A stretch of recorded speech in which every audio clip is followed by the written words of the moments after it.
Hello, friends. This is John Klein III of episode 99 of Shadow and Flame of Magic, the podcast. And today we are going to review The Fall of the House of X, issue 1. So let's get to it.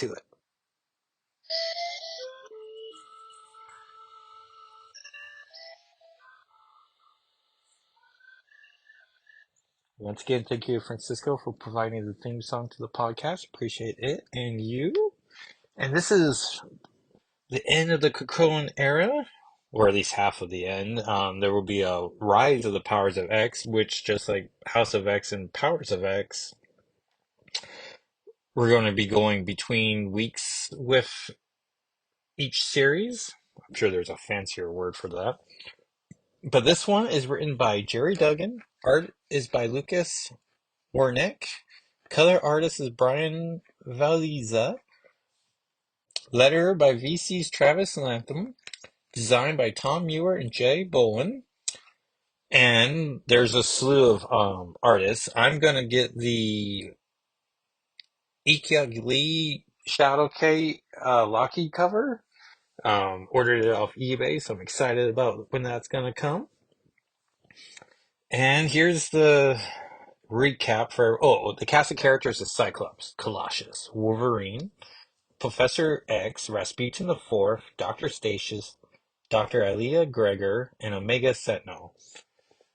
And I should say that I barely remember House of X and Powers of X. My lovely wife got me the trade collecting the two, and I'm in the beginning of reading it.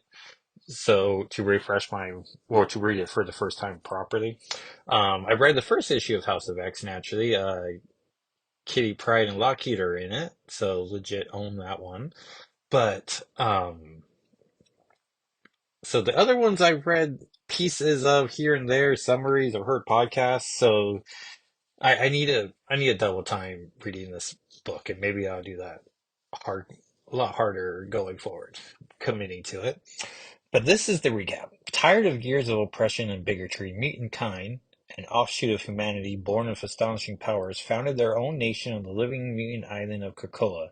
Unfortunately, in response, the anti-mutant organization Orchis began activating their agents embedded all over human society to tear down what the mutants were building. For a time, Krakoa was a literal paradise on Earth for mutants.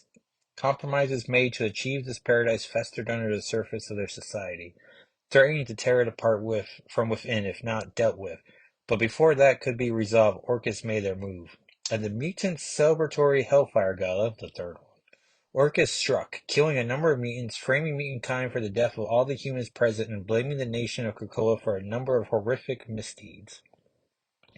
Using leverage gained from inserting a kill switch into the medicines Krakoa had been providing to humanity, Orchis was able to blackmail the mutants into leaving the planet, cast into parts unknown, which is a sly way of saying that Xavier did all of that, but it's not point fingers, I guess. In parts unknown, through corrupt Krakoan teleportation gates, the few mutant heroes left behind were forced underground, hunted by Orchis forces, including powerful new sentinels made using Stark technology taken against Iron Man's will. Now the public fear of mutants at an all-time high, Cyclops is being brought to trial to answer for the crimes of mutants against humanity in a public spectacle that has eyes across the world watching.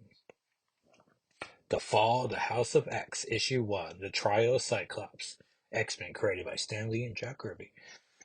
And then I made a fun little YouTube video on my YouTube channel, naturally, at Jackal SII, called On the Eve of the Fall of the House of X, and it's barely like 2 minutes, but it's a fun, well, I think it's fun. It's a quick video or a recap of where all of our characters are that I have in plushie form. And so if you want a little recap of that video is out there for your perusal. And so the issue opens up with Cyclops talk about a dream he has, and it's not like a philosophical dream like Xavier's dream. It's more of a recurring dream he has, where with a Western motif, with some fun X-Men flourishes on it, like your destiny and its destiny, like a fortune machine. If you ever see Big, which is a silly movie where a little kid wants a wish to be big instead of like, I don't know, a proper wish like flying or optic blast that come from a punch dimension. He just wishes to be big. But it's that type of fortune teller machine. Fortune teller machine. And then he's standing on trial. Xavier is the judge. The jury is a Sinister. Can't tell if that's a club or not. Oh, it must be a club because it's Orcus. So it's Dr. Statius, Mordok, Dr. Gregor, McGregor, and Omega Sentinel. And he's found guilty. He's going to get hung. And then we see Jean Grey's in the audience with a fun little Phoenix um, pennant. And then Scott's going to get hung. And then, in a fun little artistic detail, we see that he is not being hung and he's being held up in space or in the air.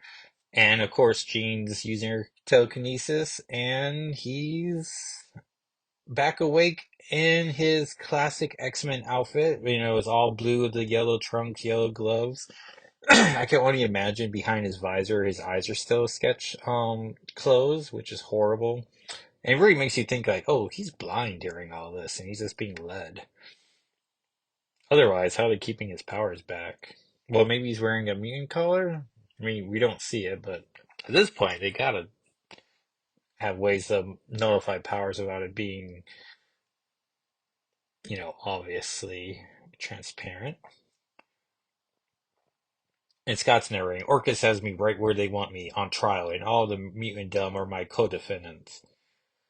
I'm playing along, buying the resistance time to strike back. What makes the orchestra so insidious is the way they made everyone cheer at our suffering. But there are some people on the right side that are like pro X-Men signs. Like one person just has X-Men, one has We're Together X-Men. So that's nice. If Scott could read that, I'm sure he'd be thrilled. In front of the where the trial's being held are two Sentinels in the Stark Iron Man color scheme. Humans like their symbolism. This is Paris, where they tried Magneto, this time back in Uncanny 200. This time the trial will go their way, but the war will not. Lynn, the Krakoan age was remarkable for the achieved advancement in mutant technology. By combining their powers with the circuits, the mutants form a nation that was carbon negative and spanned several worlds. There is a consensus among historians that the primordial circuit in mutant technology was the fastball special. We see Colossus throwing Logan. The name of the physical attack where Colossus pitched Wolverine with uncanny accuracy at a target.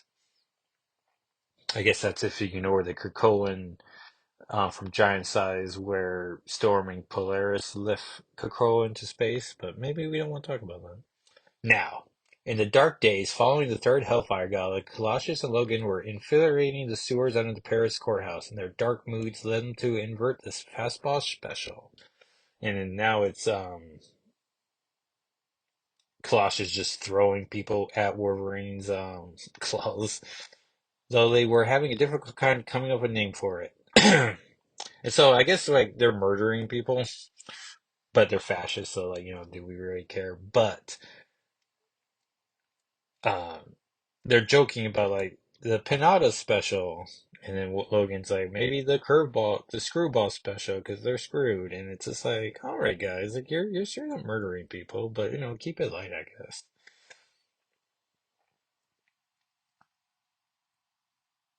And then Scott's in a interrogation room, and then Dr. McGregor and Omega Sentinel come in. They're questioning him. We haven't seen her in quite some time, but it's nice to see the human, like the pure human face of Orcus, confronting Scott, and Scott's just like being flippant about like why he's there. Like he's not really giving her, he's not pleading for his innocence. He's trying to relate to her about grief because her husband died. Then he starts talking to Omega Sentinel, and it wasn't obvious to McGregor at first, but Setnos is there. There's a fun panel where Scott like smirks to himself. That I've seen people online being like, "Well, that's a class photo right there." Where it's like, that is cute.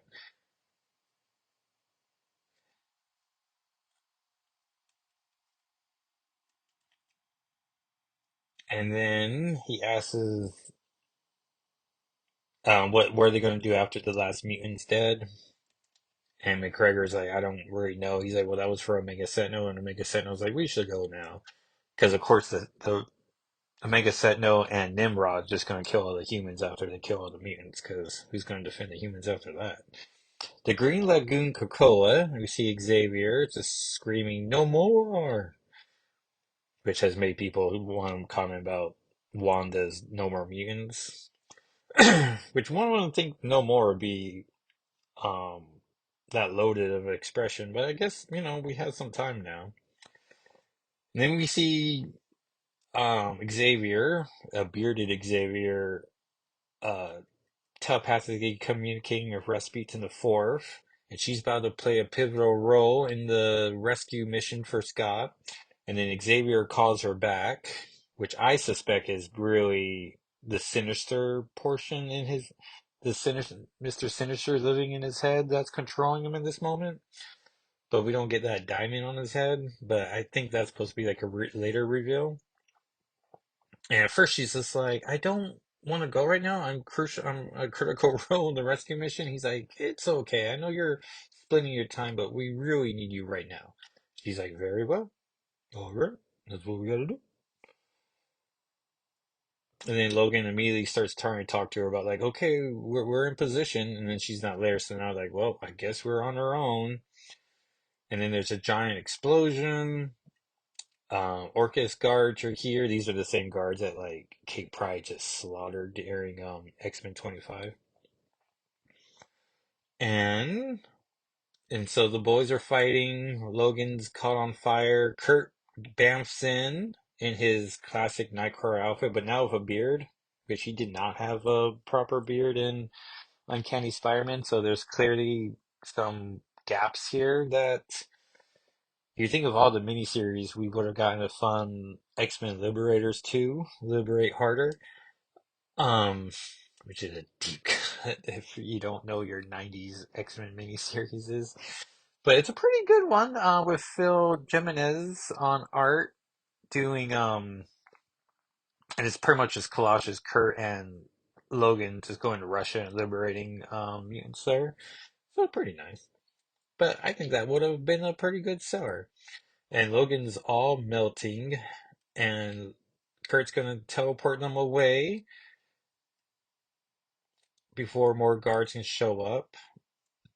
The prosecution rests their case. Scott stands up and says he's not going to offer a defense, as he's not going to give this mock trial any further dignity. And then the judge warns him, like, hey, like, you're going to be found guilty on a capital case, so you might want to defend yourself. And Scott's just like, no, dog, I'm good. And then we cut to Orcus, who's all having a drink. Furlong's there as well, who I still only really sure say as being the Iron Man villain, but I guess he is the reason why the Iron Man technology is even involved with Orcus. Dr. Statius is super excited because Krakoa has been found guilty. Mutants are guilty. MODOK's there with his tiny glass. And so Omega Sentinel turns to Nimrod and gives him the order to go kill Krakoa. And then they'll sober in Sentinel City. And with a pop, Nimrod is in front of Krakoa, which is, still represented by that giant tree face. Who knows where Xavier is at this moment? But as soon as Nimrod pulls out turns his hand into a knife, Krakoa spits some sap at him, some sweet amber, which we just watched all the Jurassic Park movies this past weekend, Jurassic Park World movies, and I don't know, seeing the word amber, it's like, oh, that's what I know what that is. And so Nimrod's all gooed up, and then Krakoa stands up and just runs away. For months, the X-Men have had their backs to the wall, mutants dead and scattered. Now, a weakened and diminished Krakoa was running for its life. And we still don't know where Doug is, so hopefully maybe he's within the body of Krakoa. Krakoa was not just their living home, it was the promise of a mutant future, united by peaceful coexistence. But humanity didn't want coexistence. And we see Dr. Gregor's using the Omega Sentinel. Nope. McGregor's using. Oh, it's Gregor. I'm sorry. It's not McGregor.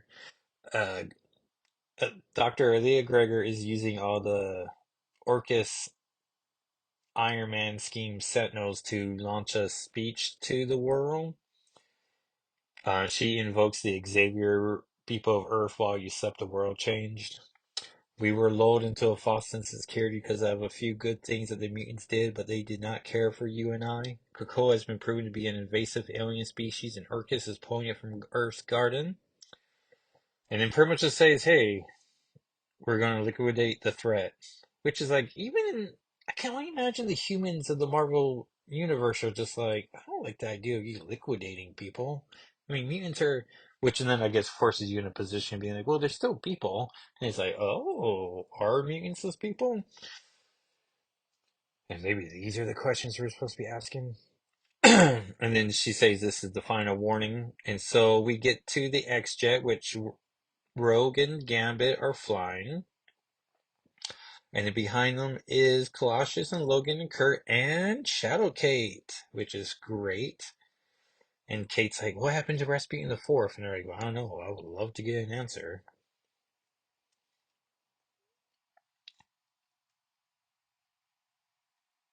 And Gambit's like, what happened to Iron Man's big plan?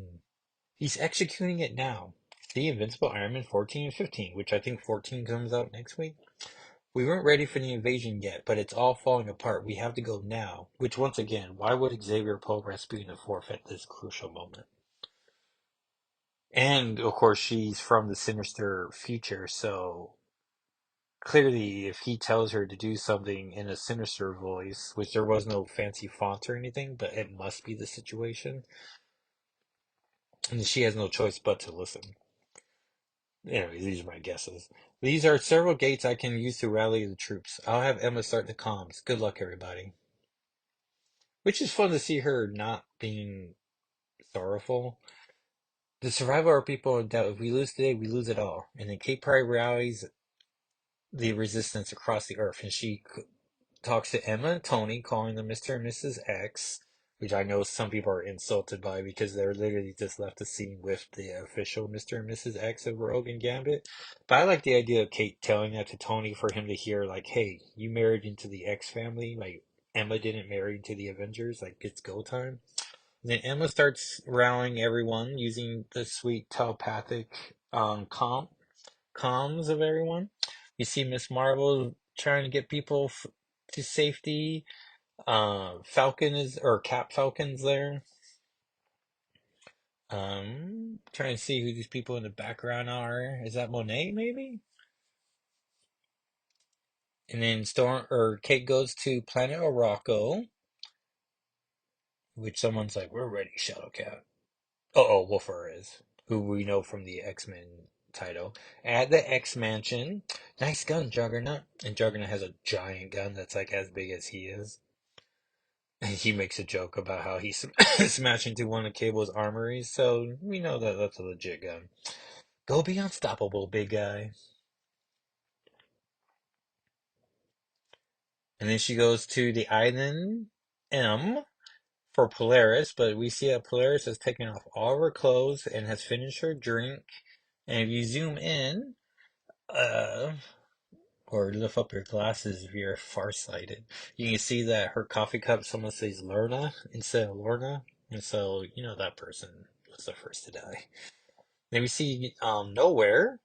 Well, on the far side of Jupiter, within a decapitated celestial head, an ancient evil lurks. The Brood are the most hated parasites in the universe. Not long ago, they fell under the control of a mutant named Brew, who I always liked Brew, but I guess he's had some darker eras that I've missed out on reading. And Brew's like, Gene, is that you? I was beginning to worry you want to come back for. Oh, it's you. You're the last person I expect to come out this way. And we see Polaris in her new uniform, which is very green Fenneman Magneto coated. The artist has shown us the his sketches where the helmet is like a half helmet in the back, so it has room for all of her hair to flow, which it does. And I guess it's a high ponytail. And it's a great uniform. But she says Jean is dead, Brew. But those of us who live, we resist. And they are going to go to war. And that's how the issue ends, with Polaris and Brew, then to war. And so, and then next, war. What is it good for? And so we're going to have some invasions. Polaris, Brew, and the Brood. Iron Man and his army. We know Forge is on his way with the army of Arakko. So, but we also know that Rise of Powers of X by Kieran Gillen is going to be, um, and it's Gillen, so of course it's going to be about the Dominion and Sinister and the Crown Sinister, or Sinister Prime. I'm sure they make up a name part, just call it King Sinister. And that one's going to involve time travel and such. And I know Kate Pryde's on the cover to the first issue of that, but I'm sure we're just going to follow every issue of this. So, which, speaking of which, we have Fall of House of X1, then Rise of the Powers of X1, Wolverine 41, Invincible Iron Man 14, X-Men 30, which we are all super excited about. X-Men 30. Issue 32 comes out in March, and that's promises to have Kate, Magic, and Lockheed. And so I'm going to base my whole personality around that issue. So we're months away from that. Cable 1, Resurrection Magneto 1, and X-Force 48. And from the office of Jennifer Walters, Esquire, for immediate release. If you're reading this, then I have been convicted of serious crimes by Orcus. I've been made much of an attempt to follow the charges. Last I paid attention, it's everything from mass murder to somehow being an invasive species, whatever the hell that means. When we breathed life into Mars, I was concerned that the worst in humanity would seize upon our actions or use them as pretext to forcibly deport us off-world. Unfortunately, I was right. On the night of what the world calls the Mutant Massacre, the second one, I was attacked in New York City and my back was broken. I was then held as a prisoner of war and tortured. My wife was one of the humans and mutants who were murdered at the Hellfire Gala. Ben Urech's expose reveals the evil heart that beats in Orcus' chest. I'm assuming that's why I was bouncing around the world after his story printed and I'm being charged in France, whose leaders are likely compromised by Orcus in order to host my show trial. This letter will be held by my attorney until the trial is over. No I plan to present no defense nor speak in front of cameras.